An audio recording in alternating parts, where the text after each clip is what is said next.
Assalamualaikum warahmatullahi wabarakatuh. Salam literasi, perkenalkan nama saya Naswati Hadiana dari SMP Negeri 2 Cilengkrang dari kelas 7B.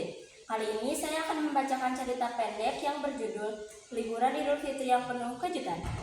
Hari Raya Idul Fitri telah tiba. Keluarga besar Parudi berencana menghabiskan liburan mereka di kampung halaman nenek di desa.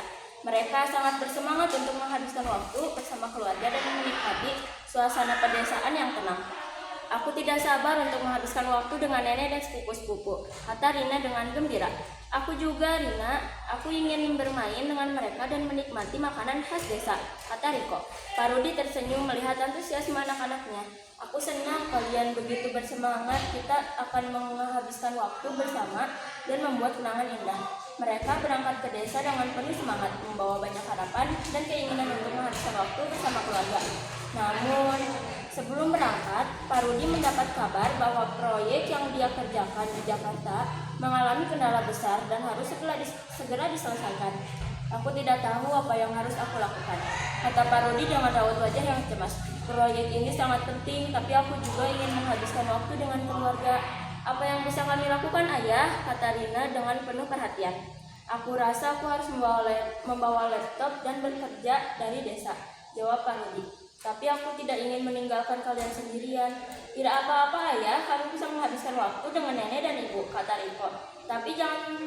Tapi tolong jangan terlalu sibuk dengan pekerjaanmu. Parudi tersenyum dan memeluk anak-anaknya. Aku akan mencoba, Nak, aku janji.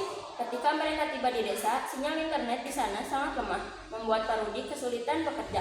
Dia menjadi frustasi dan kesal, yang berdampak pada suasana liburan keluarga. Ayah, kamu terlalu sibuk dengan pekerjaanmu. Tidak ada waktu untuk kami, kata Riko dengan nada kesal. Aku tahu, Nak. Aku minta maaf. Aku hanya ingin menyelesaikan proyek ini secepat mungkin, jawab Parudi. Tapi Ayah, kita sedang liburan Idul Fitri. Kita harus menikmati waktu bersama, kata Rina. Parudi menyadari bahwa dia telah salah prioritas. Dia memanggil keluarga untuk berkumpul dan berbicara tentang masalahnya. Anak-anak, ibu, nenek, aku ingin berbicara dengan kalian tentang proyek ini, kata Parudi. Aku tahu aku telah membuat kesalahan dengan membawa pekerjaan ini ke sini, tapi aku tidak ingin mengecewakan kalian. Kita bisa membantu Ayah, kan? Kata Riko. Kita bisa mengambil foto-foto liburan yang bisa digunakan untuk dokumentasi proyek. Benar juga, Nak, kata Parudi. Kita bisa bekerja sama untuk menyelesaikan proyek ini. Bersama-sama mereka menemukan cara untuk membuat liburan tetap menyenangkan. Meskipun Parudi masih harus bekerja, nenek dan ibu mereka membantu dengan tugas-tugas lain yang tidak memerlukan sinyal internet yang kuat. Bagaimana kalau kita membuat tenda di halaman belakang dan menghabiskan waktu di sana? Saran nenek. Bagus sekali, Nenek, kata Rina. Kita bisa membuat api unggun dan memanggang makanan. Parudi tersenyum melihat keluarga yang bekerja sama. Aku senang kita bisa membuat hiburan ini tetap menyenangkan. Mereka menghabiskan waktu bersama, bermain, dan menikmati makanan khas desa. Parudi juga berhasil menyelesaikan proyeknya dengan bantuan keluarga.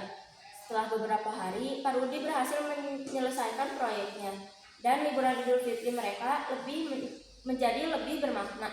Mereka belajar bahwa kebersamaan dan komunikasi adalah kunci untuk menyelesaikan masalah dan membuat kenangan indah. Aku belajar bahwa keluarga adalah prioritas utama, kata Parudi dengan penuh kesadaran. Aku tidak akan pernah melupakan liburan Idul Fitri ini. Kami senang bisa menghabiskan waktu dengan Ayah, kata Rina dengan senyum. Ya, iya, kita harus lebih sering menghabiskan waktu bersama, kata Riko. Parudi tersenyum dan memeluk anak-anaknya. Aku janji, Nak, aku akan lebih memprioritaskan keluarga di masa depan. Keluarga adalah prioritas utama dalam hidup. Dengan kebersamaan dan komunikasi, kita bisa menyelesaikan masalah dan membuat kenangan indah. Lalu mereka kembali ke Jakarta dengan penuh kenangan indah dan harapan untuk masa depan yang lebih baik. Sekian cerita pendek dari saya. Terima kasih. Mohon maaf apabila ada salah kata. Wassalamualaikum warahmatullahi wabarakatuh.